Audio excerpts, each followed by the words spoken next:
आपलं मेघनाथ भाऊ येमुल यांच्याशी संपर्क करून मी देवेंद्रदादाशी संपर्क पण केला. मग काय पक्षाकडून काय अपेक्षित होतं तुम्हाला मदत मिळणार किंवा काय अपेक्षित? मदत म्हणलं तर फक्त त्यांनी इथं येणे आणि माझ्यासाठी प्रचारामध्ये त्यांनी सहभाग होणे, फक्त एवढंच माझं विनंती होतं त्यांच्याकडे. काय मी एकटा काही करू शकत नाही.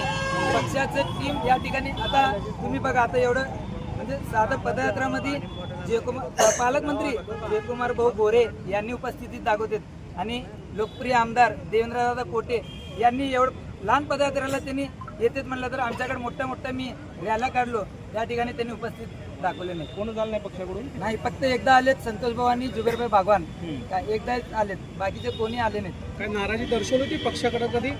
नाराजी म्हणलं तर काय, त्यांनी वारंवार म्हणजे सांगूनही त्यांनी आपले दखल घेत नव्हते. काय त्यासाठी मी माझा निर्णय घेतला. जय श्रीराम, भारत माता की जय.